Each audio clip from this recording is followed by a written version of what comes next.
নমস্কাৰ, মই সংগীতা শৰ্মা। আজি আপোনালোকলৈ লৈ আহিছোঁ এটি কবিতা, প্ৰেমৰ কবিতা। এজন কবি নিজৰ প্ৰেমক ইমানেই ভাল পাব পাৰে, নিজৰ পত্নীৰ অসুখ হ'লে তেওঁ চকুলোৰে চকু নিবলে, নিজৰ পত্নীৰ বুকুখন বিষালে তেওঁ অন্তৰত দুখ লাগিব পাৰে। নিজৰ পত্নীৰ ভাল পোৱাবোৰে নিজৰ নীলাখিনীৰ সৈতে আকৌ এবাৰ প্ৰেম কৰিবলৈ ইচ্ছা কৰিব পাৰে। তেওঁ নীলাৰ কবি, আপোনালোক সকলোৱে জানে। কাব্যনী, যাৰ কবিতাৰ শব্দই ঈশ্বৰৰ মুখ নিঃসৃত বাণীৰ দৰে কবিতাৰ সৃষ্টি হয়। আজি তেওঁ বিবাহ বাৰ্ষিকীত আমাৰ তৰফৰ পৰা শুভেচ্ছা আৰু শ্ৰদ্ধা নিবেদিছোঁ। তেওঁ আৰু তেওঁৰ পত্নীৰ ইমান দিনৰ যুগ্ম জীৱনৰ সফলতা আৰু ভৱিষ্যতৰ সংসাৰখনত তেওঁলোকৰ যুগ্ম জীৱনত সকলো সুখ শান্তি বৰ্তি থাকে যেন, আৰু তেওঁ কলমৰ কাপেৰে প্ৰতি মুহূৰ্ততে সমাজলৈ একোটা সুন্দৰ কবিতা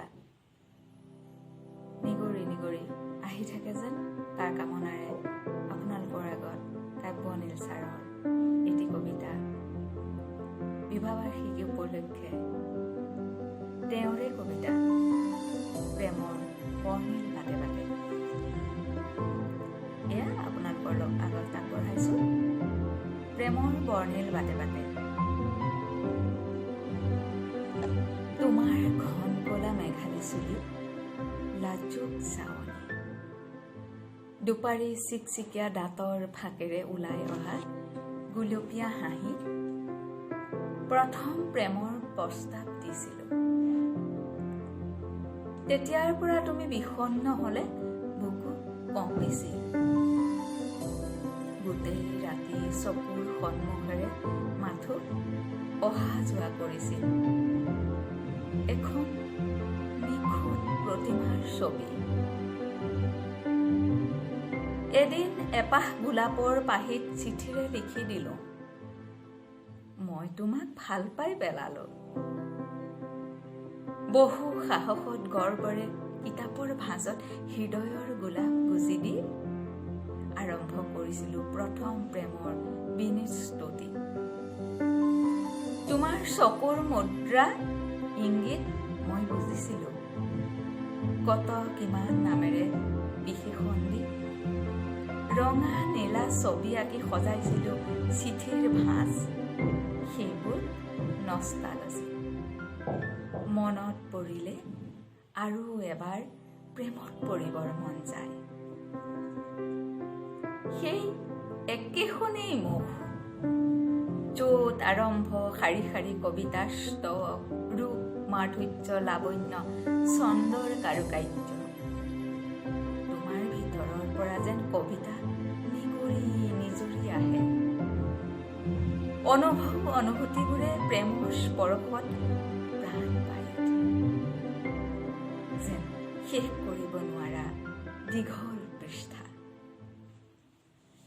শুদ্ধতম ভালপোৱাৰ প্ৰতিদ্বন্দ্বী নাছিল বাবেই কব নোৱাৰাকৈ পাৰ হ'ল বহু ঋতু, বসন্ত, কত সূৰ্যোদয় সূৰ্যাস্ত, হেঙুলীয়া আবেলি গধূলি, যৌৱনৰ দুৱাৰ গছকি পাৰ হলো। এতিয়াও ভাবো তোমাক দিয়া ফুলবোৰ মোক উভতাই দিয়া। মোৰ নীলাখিনিৰে সেই ফুলেৰে এখনি চিলা সাজি উৰুৱাম। দূৰ দিগন্ত অথবা পুনঃ প্ৰেমৰ বাখৰুৱা আখৰেৰে আঁকিম প্ৰেমৰ ৰামধেনু। চৰাই, আকাশ, ঋতু, আনকি নক্ষত্ৰবোৰেও জানে আমাৰ প্ৰেমৰ গভীৰতম আত্মিক সম্পৰ্ক। সাগৰেও জানে কিমান গভীৰ উৰ্মিমালাৰ পৰা বিচাৰি আনিছিলোঁ সাগৰ তলিৰ শংখ। মই পুনৰ তোমাৰ প্ৰেমত পৰিব খোজো। প্ৰেমৰ মাজেৰে জীয়াই থাকি যেন পাৰ কৰিম দিন প্ৰতিদিন প্ৰতিটো বসন্ত। মোক প্ৰেমিক কৰি জীপাল কৰা। আজিও তোমাৰ বুকু বিষালে দুখ নিগৰে, উশাহ বন্ধ হ'ব খোজে। মোক এনেকৈয়ে প্ৰেমৰ শিকলিৰে বান্ধি ৰাখিবা। পুনঃ যেন আমি প্ৰেমৰ স্তুতিৰে তোমাৰ শৰীৰ সাতুৰঙী ফুলেৰে সজাই ঘূৰা চেকুৰাম।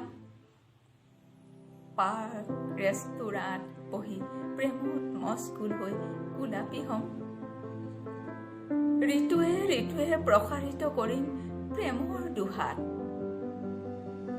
আচলতে মই ঠিক এনেকৈয়ে থাকিব বিচাৰোঁ, কবিতাৰ বৰ্ণিল আকাশৰ মাজত। মোৰ বাবে তুমি আছা বাবে এই কবিতা আছে, গান আছে, ভাল পোৱা আছে। ইও এক প্ৰাপ্তি। এয়ে মোৰ জীৱনৰ সফলতাৰ প্ৰেমৰ সংজ্ঞা। মোক মাথো ভাল পাই থাকিবা। বিনিময়ত কবিতাৰে পুনঃ প্ৰতিশ্ৰুতি দিলো, আমি এনেকৈয়ে ভাল পোৱাক জীয়াই ৰাখিম। নমস্কাৰ ছাৰ। আপোনাৰ আৰু বৰদোৱাবাদ শিল্পীৰ শুভক্ষণত আমি আপোনাৰ এটি কবিতা পাঠ কৰিছিলোঁ। আঁকোৱালি ল'ব আৰু আপোনাৰ পত্নীৰ সুস্থতা আৰু দীৰ্ঘায়ু কামনা কৰিলোঁ।